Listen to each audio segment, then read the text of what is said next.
Itt ülök Szvámiráma meditációs barlangjában, Tárkásvár közelében.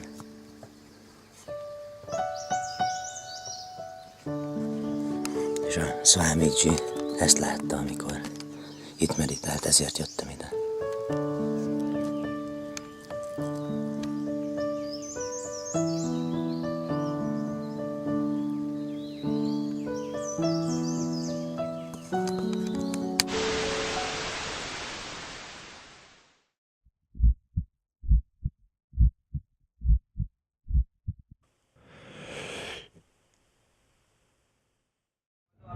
Szvámiráma egyik leghíresebb mondása szerint két világ polgárai vagyunk.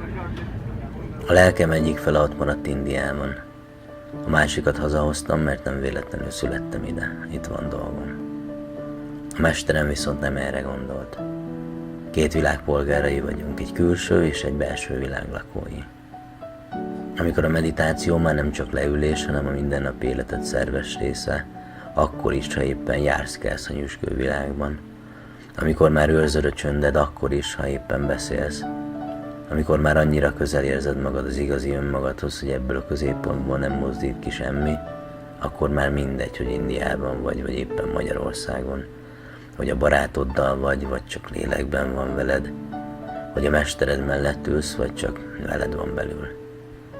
Swami Veda mondta egyszer, hogyha semmi más nem gyakoroltok, legalább tartsátok ellazítva a homlokotokat, és meditáció gyanánt naponta többször figyeljétek meg, és tudatosítsátok néhány percre a légzéseteket. Hiszen bármi, amit az elméddel újra meg újra megteszel, az az elme szokásává válik. Az elme pedig így módon újra felfedezi majd az eredeti, fénnyel teli, nyugodt, csendes és tiszta természetét.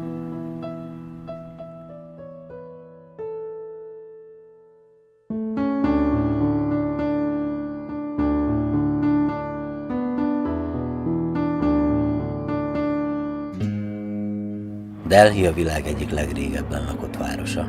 Mumbai után India második, illetve a világ negyedik legnépesebb metropolisza, mára közel 18 millió lakosával. A közel 1500 négyzetkilométeres metropolisz 9 közigazgatási kerületének egyike Új Delhi, az ország fővárosa, az angol uralom alatt történt 1947-es felszabadulás óta. Ma számos központi kormányzati intézménynek és a parlamentnek is helyet adva, India egyik legfontosabb politikai, kereskedelmi és kulturális központja. A felszabadulás óta eltelt évtizedek rohamos fejlődése a hatalmas ország minden részéről vonzani kezdte az embereket. Ennek köszönhetően Delhi igazi multikulturális várossá fejlődött. Hasonlóan más metropoliszokhoz, itt is komoly gondot okoz a smog, a zsúfoltság és a minden sarkon felbukkanó szegénység. Ahogy Vikram mondja, Delhi is a big market.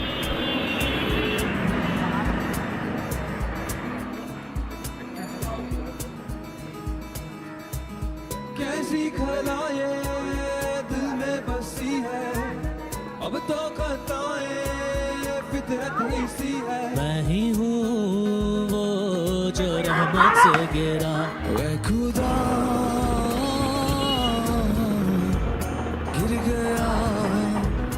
गिर गया मैं जो तुझसे दूर हुआ लुट गया ऐ खुदा गिर गया मैं जो तुझसे दूर हुआ लुट गया कैसी खलाए दिल में बसी है अब तो खताएं फितरत इसी है मैं ही हूँ वो जो रहमत से गिरा वे खुदा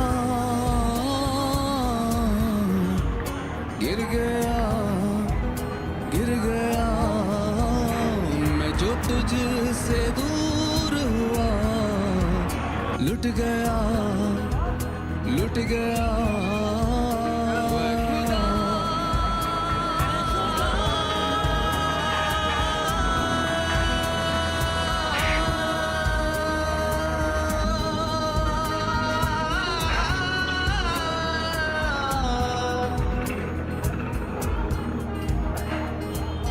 इतनी खताएं तू ले पर चला है, दौलत ही जैसे तेरा अब खुदा, हर पल बिताए तू जैसे हवा है, गुनाह के साए में चलता रहा। समंदर सा बहकर तू चलता ही गया, तेरी मर्जी पूरी की तूने हर दफा। तू ही तेरा मुजरिम बंदेगा, ऐ खुदा गिर गया मैं जो तुझसे दूर हुआ, लुट गया लुट गया।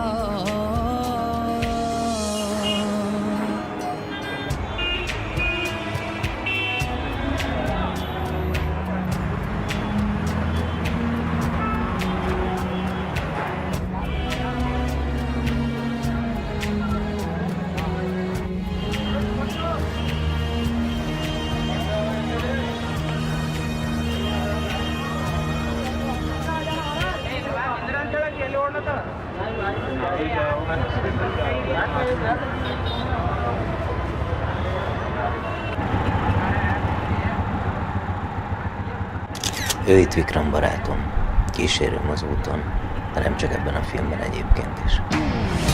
क्यों जुड़ता इस जहां से तू, एक दिन ये गुजर ही जाएगा, कितना भी समेट ले यहाँ, मुट्ठी से फिसल ही जाएगा।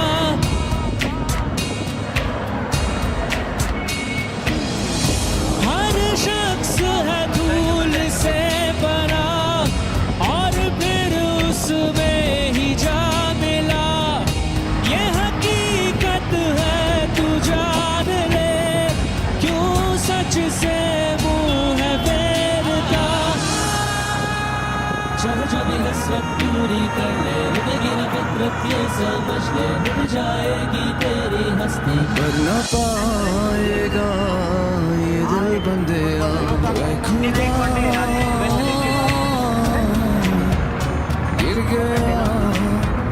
गिर गया मैं जो तुझसे दूर हुआ, लुट गया लुट गया।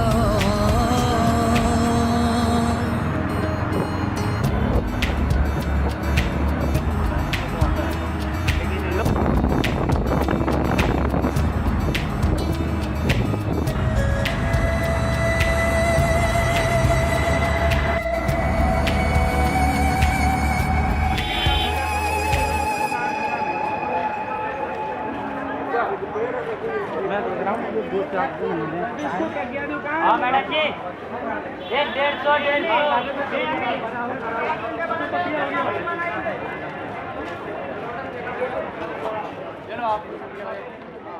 Mielőtt elindultam, volt egy álmom. Nem nagy, de nem éppen tehetős vidéki srácként elérhetetlennek tűnő. Szerettem volna Delhiben forgatni. Nem a híres épületekről vagy a kultúráról, egyszerűen csak lencse végre kapni az embereket, a mindennapokat. És különösen azt a pillanatot, amikor az emberek kilépnek az utcára, és elindulnak, hogy az éjszakában nyúló, gyakran őrültnek tűnő rohanás és kürtáradat aznap sem maradjon el. Ahogy megérkezik a hajnal, és felébred ez az ősi, de már a nagyon modern és szorgalmas méhekkel tele kaptár, a maga sajátosan békés zsivajával.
Delhiből vonattal indultunk tovább Haridwar felé, magunk mögött hagyva az iszonyatos hőséget és egy sztereotípiát a sok közül Indiával kapcsolatban.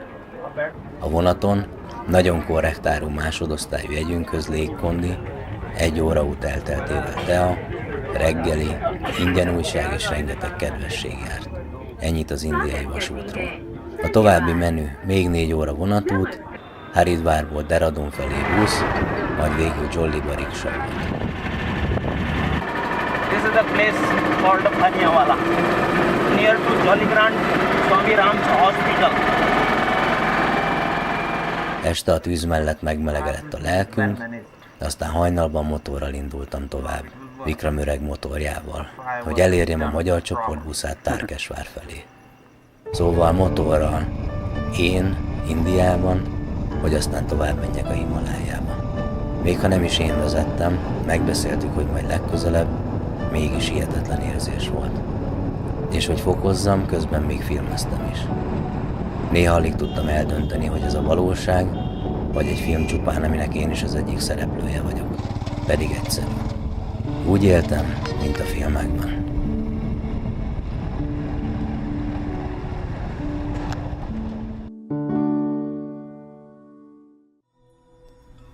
A Garhwal Himalája egyik legszentebb, de annál parányibb asramja Tarkesvárban található, Rishikestől nagyjából 4 órányi autóútra. A történet szerint Swami Maheshwari Das meditált itt 27 évet, és ő is alapította, később több ismert keleti tanító is elszarándokolt ide. Van valami nagyon különleges és megrendítő hangulata a helynek, olyan, mintha valaki láthatatlanul folyton jelen lenne. Szinte minden asramnak és hegyi falunak van egy kapuja, amin középen egy kis harang lóg, kézzel elérhető távolságra, de még bőven az ember feje fölött. Ha valaki közeledik, megkondítja a harangot, amiből tudják az ott lakók, hogy vendég jön, vagy valaki visszatért közéjük. Ahogy Tolliból sétáltam vissza Tarkesvárba a gyalogöstvényen, az asram felé közeledve éppen elhagytam a szemközti barlanghasadékot, ahol Swami Rama is meditált, és haladtam át a kapun, amikor a fejem fölött a harang egyszer csak megkondult. Mivel már korábban is jártam Indiában, és történtek megmagyarázhatatlan dolgok, nem rökönyödtem meg, csak elmosolyodtam, és átjárt a gondolat, hogy talán Gurum üdvözölt így. De vajon biztos, hogy ő volt? Az Élet a Himalája mestereivel című könyv alapjául szolgáló egyik kéziratban erre a helyre, illetve a kis templomra Swami Rama így emlékszik vissza.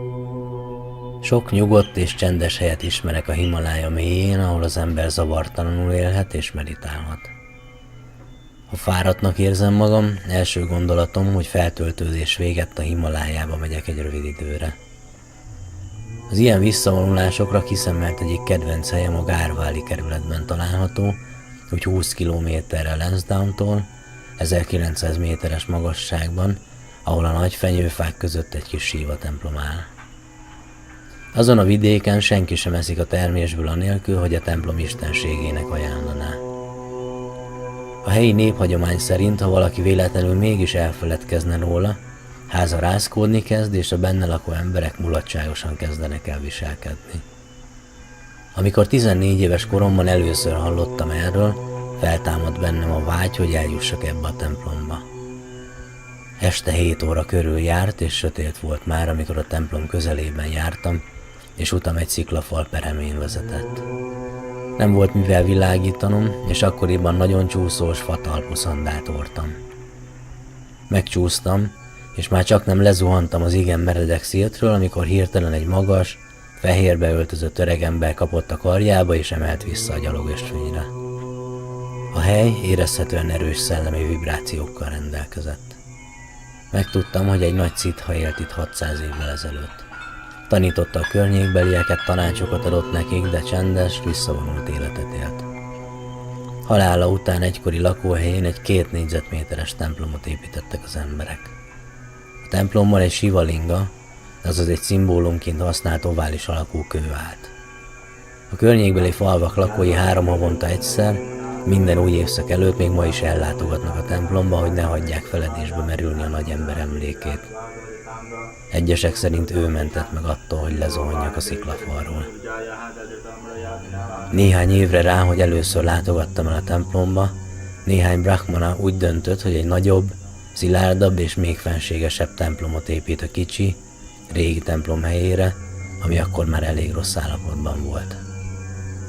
Amikor a munkások elkezdték kiásni az alapokat, hogy lebonthassák a régi templomot, azt találták, hogy a föld kisméretű, különböző színű kígyóktól hemzseg, így hát a földdel együtt a kígyókat is elkezdték kilapátolni, de minél mélyebbre ástak, annál több kígyó jelent meg. 6 napja ástak már, és a föld még mindig tele volt kígyókkal. Körbeásták a sivalingát is, hogy kimozdítsák a helyéből, de rá kellett jönniük, hogy mélyen a földbe ásták. 2,5 méterre leástak már, de nem tudták megmozdítani. A munkálatok 8. éjszakáján a mérnöknek, a megmentőn, a fehér szakállú, hosszú köntöst viselő öreg jógi jelent meg álmában.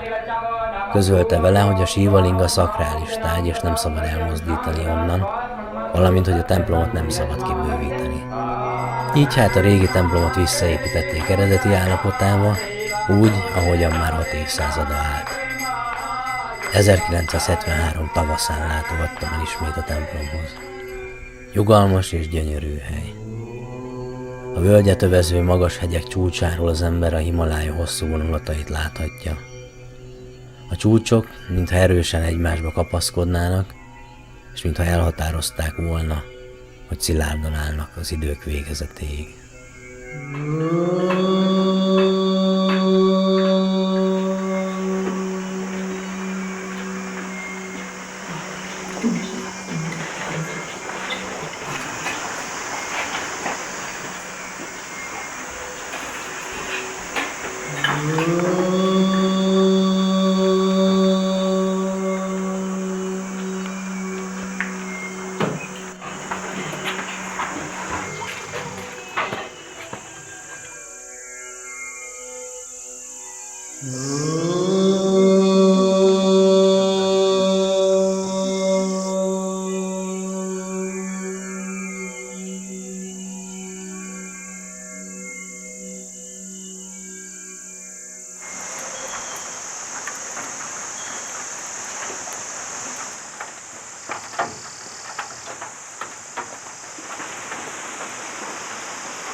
That is fine.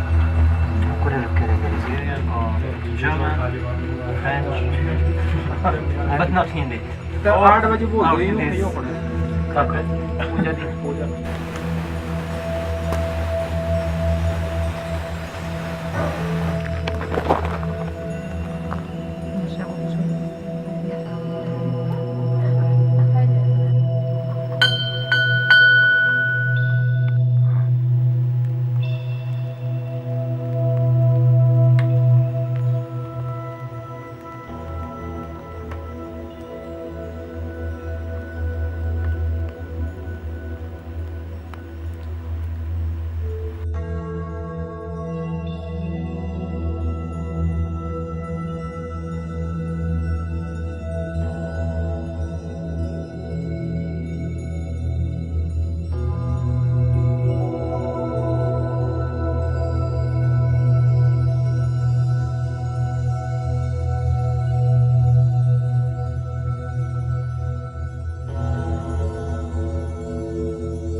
Mielőtt tovább utaznánk, térjünk vissza egy kicsit Tollihoz.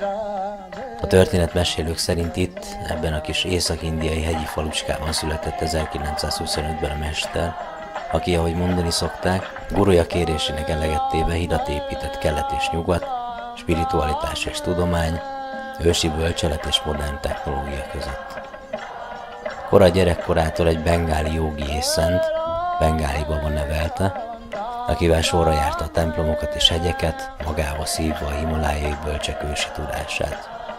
Későbbi életének, utazásainak és 1996-ig tartó önzetlen munkásságának nagyon nagy szerepe volt abban, hogy mi, nyugati emberek is megismerhettük ezeket a több ezer évre visszanyúló és változatlan formában megőrzött tanításokat.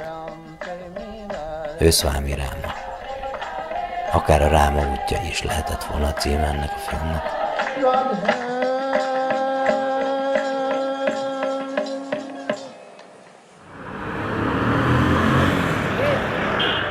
Irány újra Jolly, majd Rishikesi főhadiszállású. Közben azon gondolkodom, hogy a csöndnek milyen sok fajtája és értelmezése létezik, és mindegyik másmilyen csönd. A himalájai tradíció filozófiai rendszerében a csönd nem kifejezetten a beszéd hiánya, sokkal inkább az elme csöndje, ami olyan, mint egy nyugodt óceán, amiben ugyan számtalan folyamat zajlik, de a felszínéről már eltűntek a hullámok. És ezek a belső folyamatok a víz tiszta tükrét nem tudják többé megzavarni. A meditáció célja elérni ezt az egyhegyűséget, ezt a fajta örök és mindenek fölötti csöndet, amit samádinak nevezünk. Útközben megállunk a Jollyhoz közeli kórháznál, amit Swami Rama alapított. Azt mondták, forgathatok bent is, de menjünk egy földszinti irodába engedélyt kérni, ahonnan előbb az első, majd a második emeletre irányítottak, végül feladtam. Egyébként rendkívül modern és jól felszerelt kórház, Vikram is ide jár kezelésekre, ha nincs jól. Talán nem vagyok a legjobb tanítvány. Legalábbis ami az aszánákat, azaz a fizikai gyakorlatokat, vagy a gyakran rám törő lustaságot és elgyengülést illeti. Egyre fontosabbnak érzem viszont az odafigyelést. Lehet, hogy ez volna mindennek az alapja, ennyire egyszerű volna. Adni, és közben odafigyelni arra, hogy ne ártsak. Elsősorban másoknak ne, de próbálok ma már magamra is jobban odafigyelni. És most nem arra gondolok, hogy nem ölök meg egy másik lényt, mert nem ölök. A hétköznapi élet dolgaira, a hétköznapi emberi kapcsolatokra értem. Hogy a világ áramlásából ne kiszakadni, kiemelkedni próbáljak, egómat bátorítva, hanem megpróbálni szerves része lenni annak, és egyre nagyobb harmóniában élni a bennünket körülvevő világgal.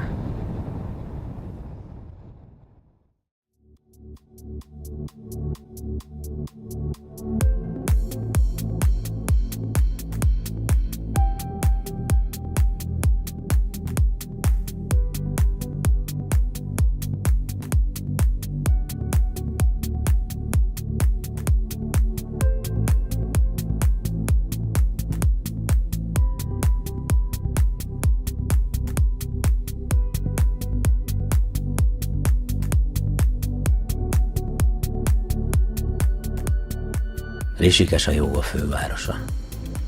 Számos egyéb tanító mellett itt alapította meg asramját Swami Shivananda, a nyugaton ma nagyon elterjedt transzcendentális meditáció módszerét hirdető és 68 februárjában a Beatles-t is vendégül látó Maharishi Mahesh Yogi, illetve a hatha jóga filozófiájára épülő himalájai módszert közvetítő Swami Rama is. Utóbbi, a Sadhana Mandir Ashram, a hegyeket éppen elhagyó Ganges partján található, ott létünkkor az alapító mester születésnapját ünneplő tanítványokat látta épp vendégül.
A 100 000 lakosú város Delhitől 225, Haridvártól valamivel több mint 20 kilométerre északra fekszik, Uttarakhand államban, azaz az Istenek földjén, a Szent folyó partján, a Himalája előhegyeinek lábainál. Épületei és gyaloghídjai a Ramdzsula és a Laxmandzsula bámulatba ejtőek. Valami hihetetlen és csodálatos természetességgel élnek itt együtt a lehető legkülönbözőbb származású, vallású és gondolkodású emberek. Teljes összhangban a természettel és a városi lét által nyújtott lehetőségekkel, felhasználva a modern dolgokat szorgos munkájuk során, de soha nem feledve el az ősök által továbbadott hagyományokat.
Bár a magas hegyek nyugalma és energiája nagyon sokat segít az úton, nem kell feltétlenül szváminak lenned, vagy száthuként egy himalájai barlangba vonulnod ahhoz, hogy önmagad belső fényéhez közelebb kerülj.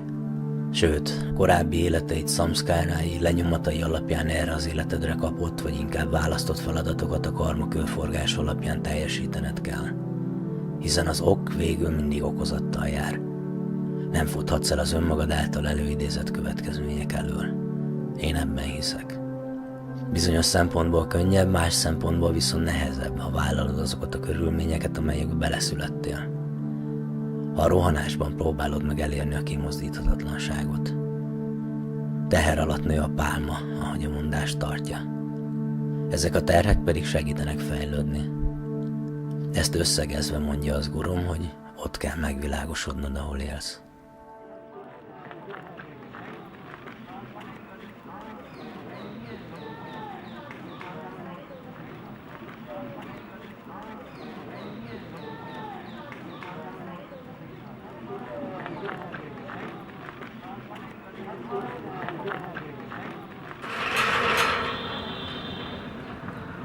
Hosszú út áll még előttem, de legalább már úton vagyok. Keresem azt a szűk kis ösvényt, ami saját ritmusomnak és szamszkáráimnak leginkább megfelelő. Kereső vagyok, ahogy a Swami Rama Sadhaka Grama Ashram lakói is. Keressük azt a belső valakit, akit meg kell tisztítanunk az út porától. Akiről lépésről lépésre le kell fejtenünk a feledés fájtlait, melyek, mint a hagyma rétegei, úgy fedik el azt, ami mindannyiunkban ott él. Keressük az utakat, amelyek elvezetnek bennünket önmagunkhoz. Az utakat a csöndekbe. A hétköznapi életünket is éljük persze közben, mert azt is élni kell. De az egyik hat a másikra is vissza. Sőt, a kettő nem, hogy nem zárja ki egymást, egy. Mi más lehetne ennél izgalmasabb? Guru Sakshat Param Brahma Tasmai Shri Gurave Namah.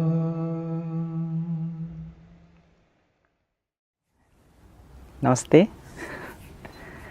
This is Swami Rama Sadhaka Grama. As you know, Swami Rama is our master, spiritual guru, and according to his name, this ashram was named Swami Rama Sadhaka Grama. Sadhaka means spiritual seeker, spiritual practitioner, and Grama means village. So this is the village of spiritual seeker, spiritual practitioner. This Swami Rama Sadhaka Gram is established by Swami Vedabharati. He is a direct disciple of Swami Rama. This ashram was established in 2002, and this ashram is established in 10 acres land, and we have many programs we organized, and we have a special big meditation hall. This meditation hall is the heart of our ashram. So every day we practice meditation 2 times, in morning 8:30 to 9:30 and evening 5:45 to 6:45. Another class also we organize there. So it is the center of our ashram, meditation hall. Yes, and we have a bookstore also here, and it contains many books written by Swami Rama and by Swami Vedabharatis, and many audios, CDs are also available there, and there are more than 5,000 hours of audio lecture by Swami Vedabharati is available there. Nowadays there is special project is going on there, that is about silence, and Swami Vedabharati himself is a subject, and our scientists, they research about silence, what is the impact of silence to our brain, and what kinds of brain waves we produce in our meditation. They research on that.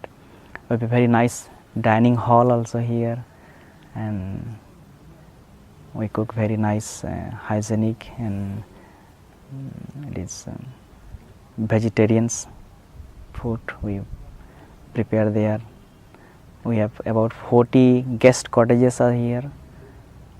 That is all our family cottages. It include 2 bedrooms, 1 kitchen area, 1 sitting rooms also. And we have all cottages is air conditioning.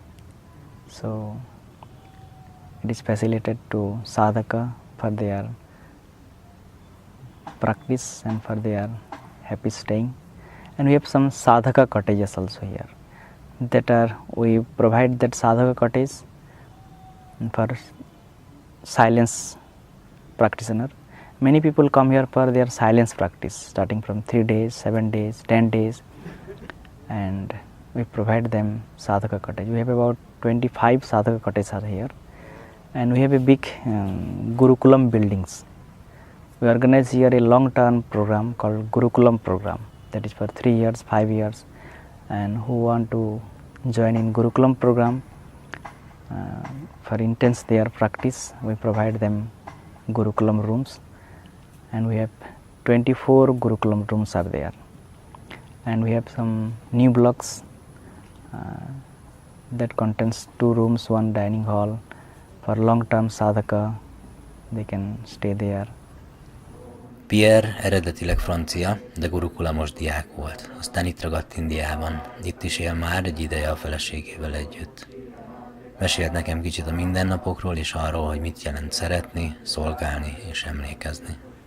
Sadhaka can learn about meditation, about the teachings of the Himalayan tradition as it was interpreted by Swami Rama of the Himalayas. The focus of the ashram, the focus of the tradition is really on meditation. It's a meditation-based tradition.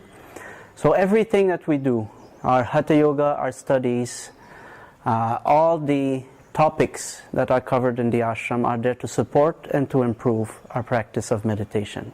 Om Triyambakam Yajamahe Sugandhim Pushtivarnanam Urvarukamiva Vandana Mrityormukshi Amamrita Swaha. Living here is a great opportunity to be in a context where you can focus on your practices on a full-time basis. If you live outside the ashram, in your own country, you have a job, you have other responsibilities, then your sadhana will be something that will not be your number one priority, or to which you will not be able to give so much hours every day or every week. But being here, you have the opportunity to really focus on your studies, on your practices.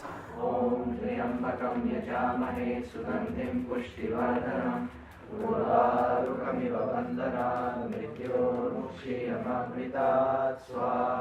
Well, sadhana from the outside mostly is seen as just sitting in meditation and closing your eyes all the time, which is part of it, but actually that's the easy part.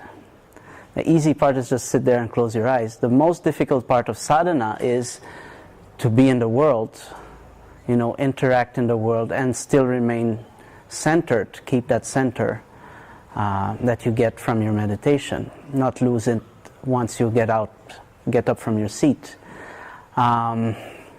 We often think of sadhana as tapasya, austerities. It has to be difficult, it has to be serious. Well, actually, it's very interesting that the Yoga Sutras of Patanjali describes tapasya as chitta prasadanam. Pleasantness of mind is tapasya. So being able to have a happy mind, do all your duties in the world, do everything you have to do, stay happy, stay centered. That is a real sadhana. That is the real life of a sadhaka.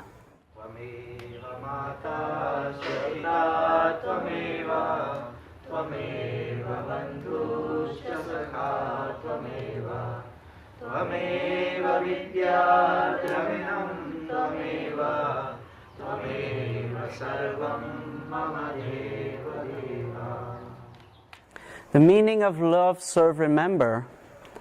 Meaning of love is ahimsa, non-violence. So that's the very first principle in yoga, is non-violence, the principle on which all the rest of yoga is established. So that comes first, love. Serve, seva. Seva is an important part of sadhana. Your sadhana doesn't mean anything. It doesn't mean anything to sit there with your eyes closed if somebody needs you, or if you can be of help to somebody. And remember, always remember where you're coming from, where you're going. Always remember to love and to serve. Also, always keep that in your mind, that remembrance, where you want to go, what is your goal, where you have come from. Remember about the others. Remember to help them, to serve them. Remember that we're all one big family. Remember to love everyone. Every year we organize teachers training programs twice in a year, and in March and November. So that is a short term 2-week course, and many students comes and they participate in teachers training program, and after then we provide them homework for 1 year. When they complete that homework, we provide them certificate, which is affiliated by International Association of Teachers Organization. Az őszi Diwaliról, a tavasz köszöntő Holi mellett India második legnagyobb ünnepéről izgatottan mesélt Adhikari, amikor megkérdeztem, hogy pontosan mit is jelent ez, és hogy mit jelentett idén a Sadhana Mandirtól alig néhány száz méterre fekvő Sathaka Grama lakói számára. Diwali, it is a festival of lights. So in all over the India we celebrate it. In every home, every village, every cities we celebrate it. And Diwali is here also we celebrate it with very nicely, very happily, and it is a festival of lights. So in this time we celebrate here with 4,000 of lights. There are many spiritual significance behind this festival of lights. So this light is just symbol. So then that light which is within us also, we have to awakening that inner spirit, that is a light. So that clay pot, this clay pot is just like our body. So we just with our practice, with the grace of God and gurus with us, awakening our inner spirit. So, and it is also the celebration to conquer with the evils. And on this day, the Lord Rama, he just come back from Lanka, Sri Lanka to India, to Ayodhya. He defeated the devils Ravana, and he come back to Ayodhya, and to welcoming him, every home, every village, we just lightening with many lights to welcoming him.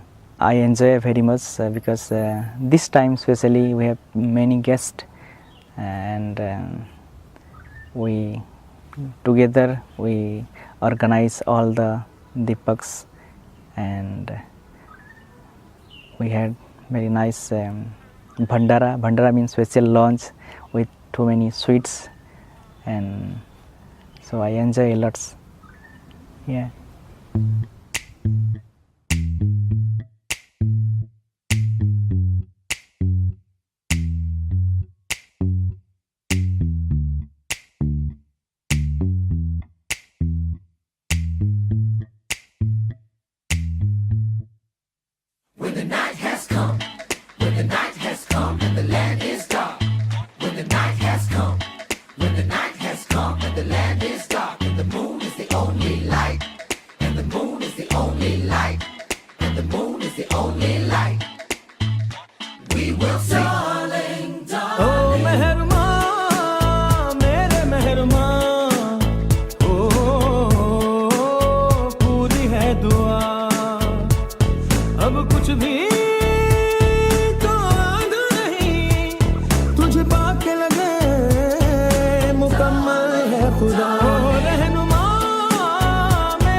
दफा दिलदारा दिलदारा ये रखती घर का जग सारा दिलदारा दिलदारा मेरे नजरों पे बनते सब वादा दिलदारा दिलदारा अब जीता जब तुझसे हारा दिलदारा दिलदारा darling darling stand by me come on and stand by me just as long as you stand by me just as long as you stand by me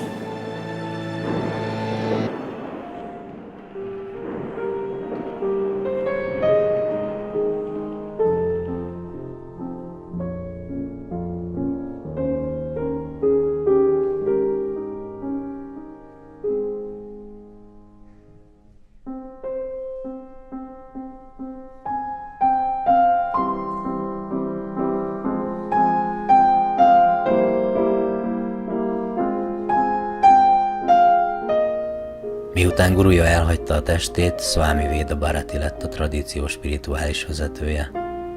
Professzor, tudós, filozófus és tanító, a több mint 1,2 milliárd lakosú India 30 legfontosabb szellemi vezetőjének egyikeként tartják számon. Noha 5 éves csöndbe vonult, és teste alig él már, a szíve annál inkább.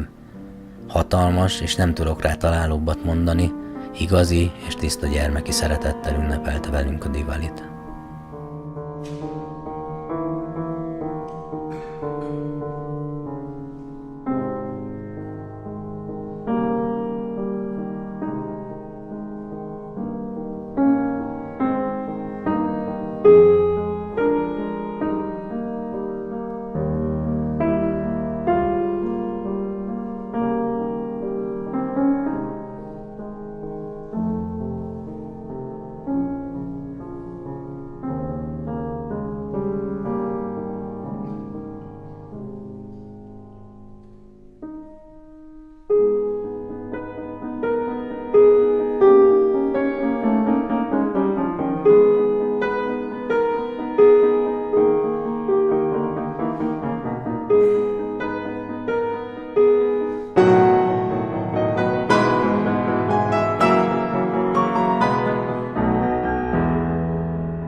A jóga filozófia nem vallás, ami nem azt jelenti, hogy ennek az útnak a végén nincs egy istenkép.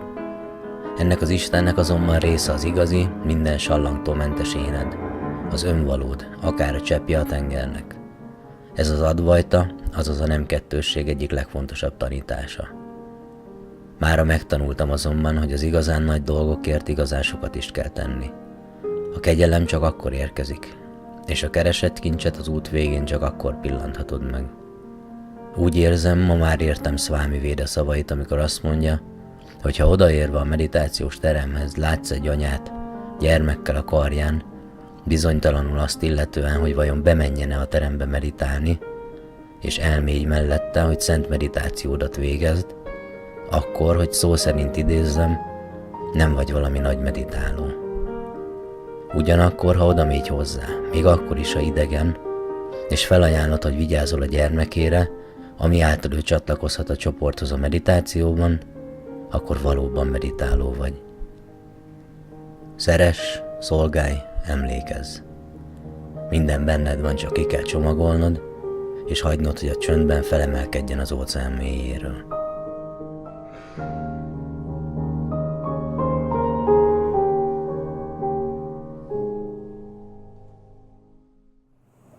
Guru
Shanti Shanti.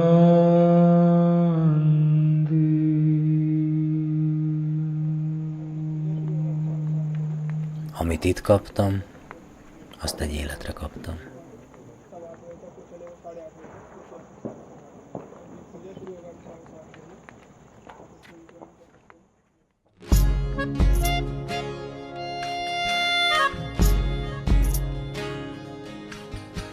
Szvámi Ráma útjait bejárva, megérkeztem tehát oda, ahol a különleges mester jelenlétem a legerősebben érezhető. Ahol tanításai, ez a több ezer éves tudás még mindig változatlan formában érhető el. Ahogy itt tartják, mindegy, hogy milyen kutatásról. Hogy keresztény vagy buddhista, hindu vagy muszlim, csak a sok keresgélés után végre az egyiket tényleg ásd elég mélyre. Mesterem útjai után most rálépek a sajátomra. Vár Vikram és himalájai szülőfaluja Patola. Hogy végre megint együtt rójuk a hegyeket és megmutassa, hol kezdődött az élete, aminek barátjaként most már én is a része vagyok. Delhiben megmutatta India egyik, most pedig a másik fontos arcát. Az a fajta tiszta és teljes csönd, ami itt fogadott, úgy érzem, az én igazi csöndem. Olyan, mintha mesterem útjaiból erőt merítve egy különös, új otthont találtam volna. Vagy inkább, mintha egyszer régen már éltem volna itt. Ezzel a zárófejezettel pedig Vikram méltó keretet adott a filmemnek. Barátom egész jó rendező lennél. De összesen tudnám számolni, hogy az elmúlt 2 évben hány olyan este volt, amikor hazaérve az üresen kongó lakásba, ez a majdani pillanat tartotta csak bennem a lelket.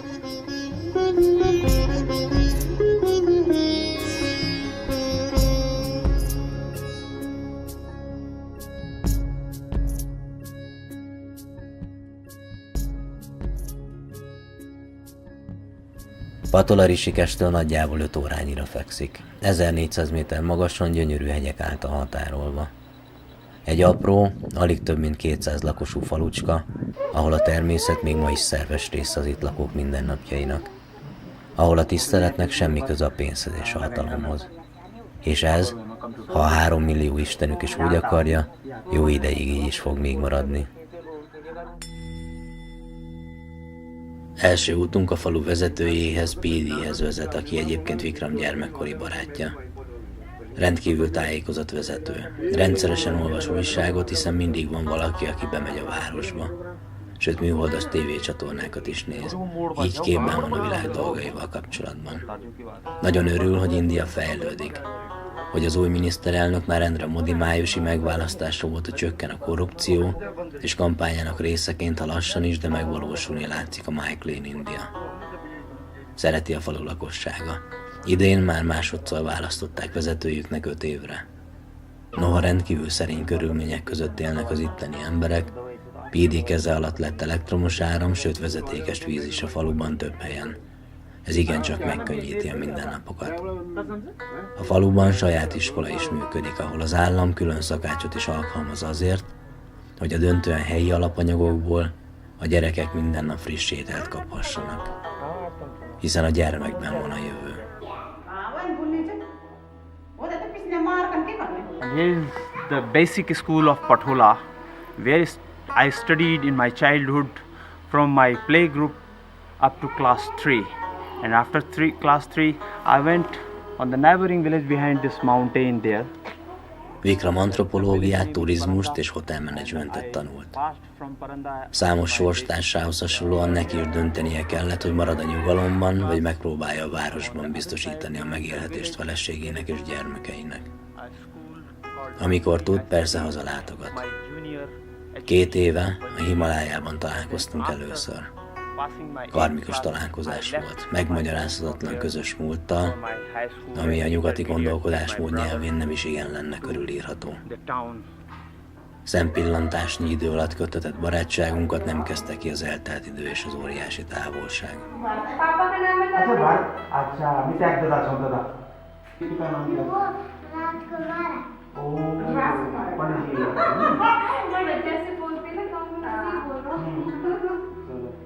बहुत दूर से आए हो, आपके स्कूल में आपकी फोटो खींच रहे हो।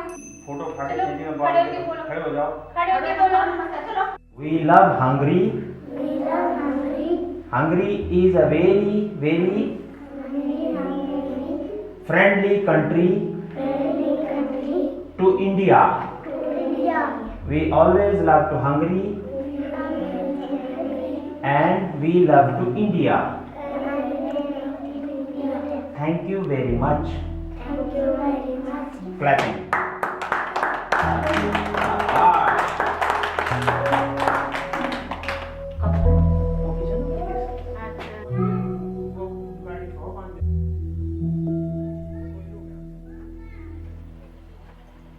A régi ház az utóbbi években a szülők halála óta üresen áll.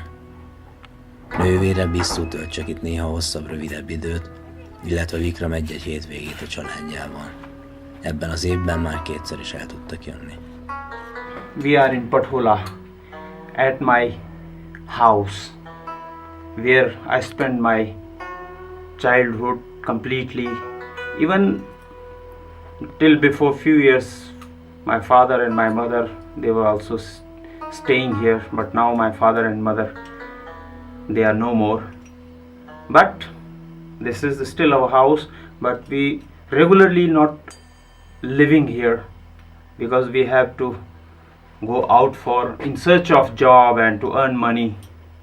Otherwise it is very difficult to survive in the villages. There are no good infrastructure like education, hospital, good market to fulfill our needs. Therefore most of the people, they are working in outside of Pathola and their families, they are living here. So most of the people, they work out in Delhi or some other in Rishikesh or in Dehradun, in big cities, and they visit their village often, like after 3 months, 6 months, and even in 1 year they send the money to their families, and then they fulfill their requirement after sending the money. Although we have some agricultural land here, but it is not too much to run the whole life or to run the whole year, to complete our needs for the whole year. We need to, there is electricity here now, and we are happy to see the electricity. This is the third portion of the house. There must be, I don't know whether it is, yeah, this is, but it is not clean, in bad condition, because we are here after a long time. I mean, I visited twice in this year, but no one was living. I only stood up here for 1 night and 2 nights, but it took time. It took time. Az itt létünk alapos takarítással kezdődik, amit a tisztaságvágyon túl inkább egyfajta szertartásnak érzek. Ami nem nekem szól, sokkal inkább a szülőknek, a szülők emlékének. Szomorúan mesélte, mennyire fáj neki, hogy lassan teljesen elpusztul a ház és minden tönkre megy. When my father used to live here, he was, he keep well maintained all the things here when he was living here. But now no one is living, therefore all the things are in bad condition. But I do my efforts to come often here, to clean the house and to stay for some days here. But I think it's impossible to visit, every month or like that, because we are not able to manage this. So we won't leave the house empty or in bad condition. We prefer to keep and to protect the memories of my father and my mother, because we love them very much and they love us very much. Whatever we got in our lives, that is the blessing from my parents. We always miss them.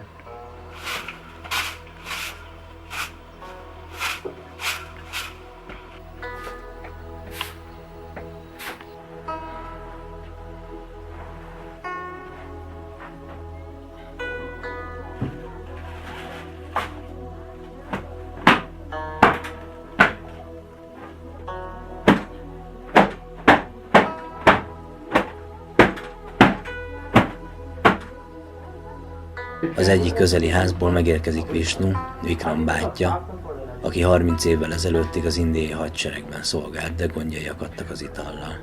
He lives in village but unfortunately he was living here. He was working in the Indian Army, but he decided to quit from there, and again he joined twice the government job and quit from there, but now he is in trouble. Working in the fields and living in Patola. Elmondása szerint volt olyan időszak, amikor fél Haridwár tőle rettegett. Így az indiai hadsereg megvált tőle. Azóta itt él és nem iszik. Ez alól egyetlen nap volt kivétel, de az is még a 90-es évek közepén történt. Szeretett volna jobb emberré válni.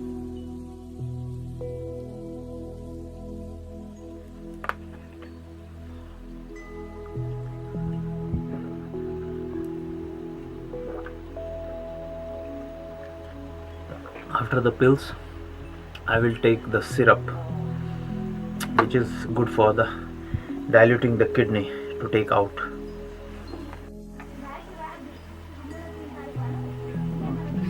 Finished due to the damp.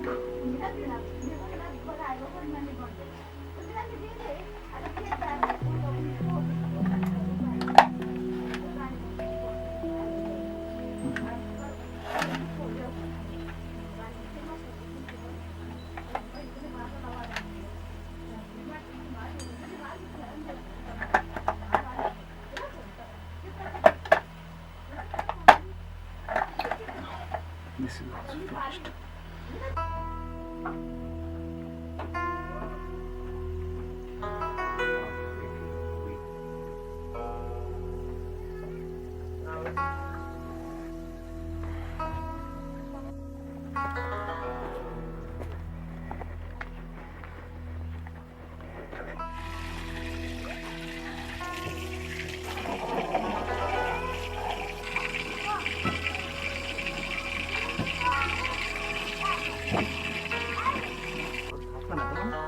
अच्छा आप दिया सुबह ना अच्छा अभी सुबह आइए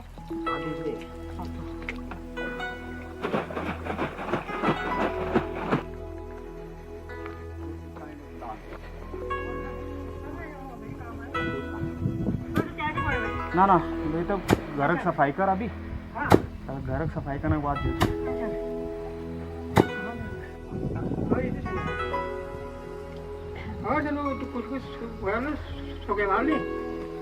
it's a kind of lentil. We grow them in monsoon and then cultivate them in October. It's a very nice. Yesterday in lunch you took the dal with this.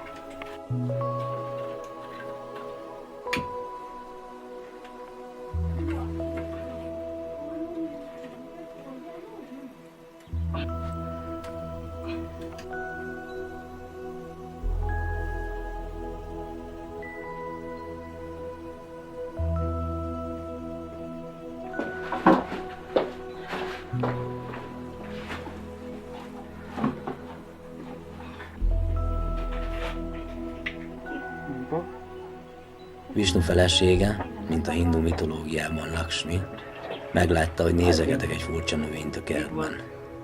Gyomnövénynek tűnt, de kiderült, hogy nem az, és olyan finom ételt főzött belőle, amilyet sehol nem ettem eddig Indiában. This is the traditional Indian style of eating. If we eat with our clean hand, it's good and even better than the eating with the spoon and fork and knife. Because with the spoon, fork and knife, you can't have the real taste of the food or the meal which you have prepared. But we say human means that the follower of humanity, who is having a kind heart, emotions, feelings for others, and very calm, peace, friendly nature. I believe in humanity, that is. I love that. Sétálunk egyet, közben Vikram nyelve végre megered, aminek persze nagyon örülök. My elder brother who lives here in Pathola, he do some farming but not too much. Because as you seen, there are a lot of monkeys. They are, damaging and collapsing the crops, and they damage all the gardens, and so therefore the people, and actually the people, they are based on market. But in the olden time, most of our food was grown in our fields. Like all on the other side, there are terraced field. Only the bushes are there now, because most of the people, they have left farming. So only the land becomes only because of less farming. Most of the fertile land become barren. So there is very less grain now, less vegetables. It's a pity that when I remember my childhood, I have suffered a lot in my, even now I'm not very rich man, but my daily needs, my requirements are fulfilled. We have food for eating. As I told you that I have seen poverty in my childhood. Even when I was young, I was studying in my college, and my father support me from my fees side, and sometime in the summer I go to Rishikesh for guiding the tours, and I make money, and I guide, and then again I go back to my college for my study. But most of the part of my childhood was in poverty, in hunger. So therefore, whenever the people ask me that what most I hate, so I say I hate poverty, I hate hunger.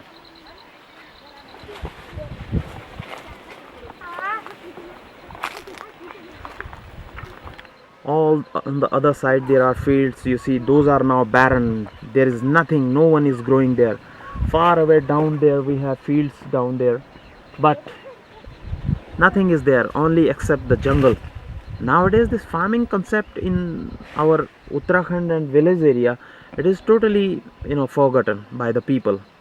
Most of the people in being as they feel pride when they think that they are modern, but I don't believe in this, that this is the reality. That is not the reality. I feel that the reality which I felt, or which I spent in my childhood, that was the reality. This is not the reality, the modern life which we are living here in India, or like living in cities and towns. I think that the past was beautiful, although it was in lack of money, in lack of food, in lack of things, but the happiness all behind was there, the love was behind there.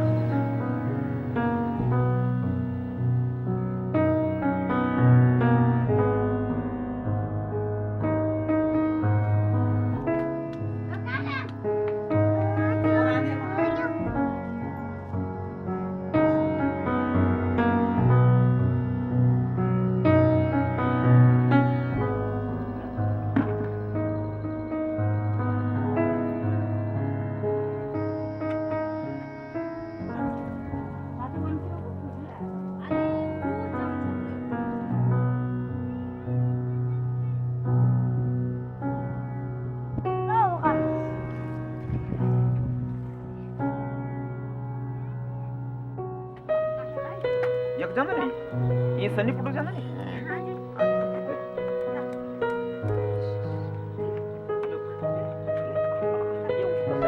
हाँ,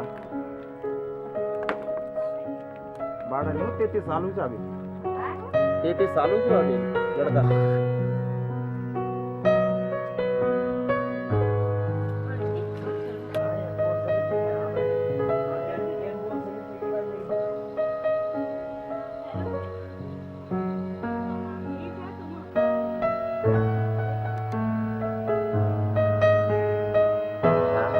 कम है पैसे यहाँ, BSNL नहीं लग रहा ना, 1 घंटा 1.5 घंटा, जब लंबा दर्द हो गया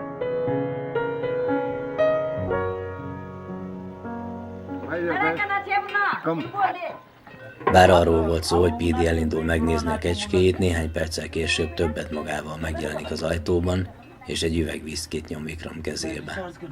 Ezzel jelezve, hogy mennyire örül az érkezésünknek. Az este további része férfiak közötti igazi, komoly beszélgetéssel folytatódik. Behúzott sötétítővel, hogy az asszonyok és a gyermekek ne láthassák, hogy a férfiak isznak. Legtöbbször csak sejtettem, hogy miről zajlik a társalgás. Amikor bevontak, nagyon meglepődtek, hogy mennyire ugyanúgy látja ez a nagy európai yeti is a világot. Néha összefoglalták persze nekem is 2 mondatban a lényeget, aminek örültem, de enélkül is tökéletesen szórakoztam. Megtaláltam a csöndem. This is a celebration which is welcomed by our village head PD to my friend. So he invite us, he offer us a glass of whiskey. So we thank him for offering whiskey to us. Thank you, PD. Thank you. We always love our cordial friends like Savi. So he is very nice, kind, one of our great friend. And along with my brother, he is a village head. He is my uncle, he is my nephew, me, and along with Savi, we love to celebrate this party here in Pathola. I hope when Savi will be able to come again to India, again we will have the same party here, but more bigger than this party. Thank you, man. Thank you, my friend. Talán az utolsó gondolatom lett volna, hogy ezen az úton még viszkit is iszom majd, ami ráadásul Patolában a Fehér Hollónál is ritkább. Ez az ajánlat azonban visszautasíthatatlan volt, és ez így van jól. Ezt a megható pillanatot pedig szerettem volna valahogy viszonozni. Poem by László Nagy. Én fekszem itt, kihűlt földön, eleven kincse még a nyárnak. In Hungarian language. Vétkek s rossz jelek rohamozva, édes húsomra idejár. Igazán, s végleg téged várlak. Érdes tülben gyere lassúdan, horzsolj végig, s hagyj itt örökre, izzó kikerics koszorúban. My friends. And then now you can explain some little meaning of. I am very, very lucky to invite you. You are welcome, my friend. You are always welcome. You are our friend. You are our family member. You are our village member. And all behind, you are our brother. We love.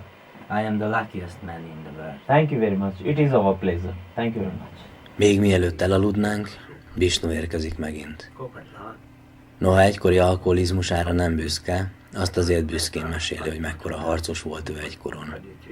És most részletesen is kitér a haritvári szép napokra. Megkérdeztem, hogy vegetáriánus-e. Azt mondta nem, de nem eszik húst, majd elmesélte, hogy néhány nappal az érkezésünk előtt elvezett az egyetlen kecskéje. A falut körülvevő dzsungelben mindenfelé kereste. Szólongatta, de mind hiába. Mivel nagyon sok a leopárd a közelben, szomorúan nyugtázta, hogy kedvenc állata nincs többé. 2 teljes nap telt el, amikor hajnalban a kecske megjelent a ház előtt. Visnu odaszaladt és felkapta az ölébe. A kecske a fejét Visnu vállára hajtotta, akinek az arcán végigfolyt egy könycsepp. Ekkor határozta el, hogy bár nem vegetáriánus, soha többé nem eszik húst. Visnut élmény volt hallgatni. Azokat a történeteit is, amelyekből a beszélt nyelv szintjén semmit sem értettem. Hosszú volt az út, nagyon elfáradtam.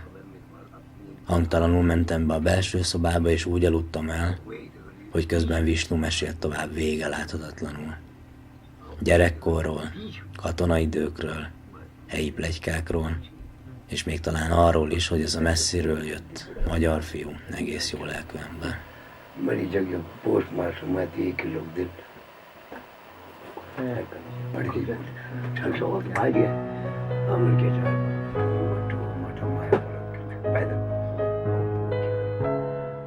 Nos, hát így történt. Egy csütörtöki napon láttam utoljára Vikramot. Együtt ebédeltünk a Laxman-Dzsulánál, majd lesétáltunk a Ganges partra, ahol készített magának egy utolsó közös fotót. Majd még egyet. Majd egy tényleg utolsót, végül egy tényleg utolsót. Aztán elkísértem öreg motorjához, és elbúcsúztunk. Persze nem örökre, de ahogy 2 évesen lehettem, úgy most sem lehetek biztosabban, hogy látjuk még valaha egymást megint. Az egész itt lét alatt olyan természetes és magától értetődő volt minden. Mondtam is neki az egyik este, hogy azt hittem, majd teljesen drámai lesz viszont látni egymást. De most sokkal inkább azt érzem, hogy ez a világ legtermészetesebb dolga. És így telt az utolsó nap is. Egészen addig, amíg meg nem fordultam, hogy elinduljak át a hídon. Mert akkor, bevallom férfiasan, csorogni kezdtek a könnyeim. Letöröltem őket persze gyorsan, de Vikram megláthatta, mert visszanézve ugyanezt láttam a szemein. A 2 nagy mamlasz. Kopott fekete, öreg bukós isakjának nyílását kikandikáló tekintetét sohasem fogom elfelejteni. Silence itself is a language. When you talk with the nature, silence, if you go on silence, it means that it is a kind of meditation. Not a sound which is disturbing to us, but it gives us silence.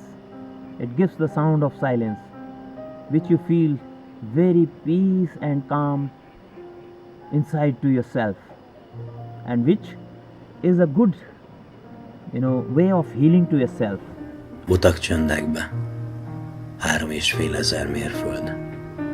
Asóka csakrája, sáfrányszín, fehér és zöld.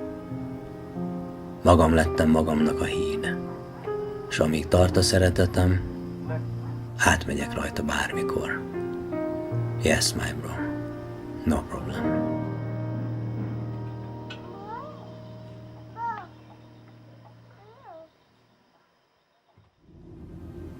Nekem a filmezés is meditáció, amiközben az elmém szinte teljesen egyhegyű.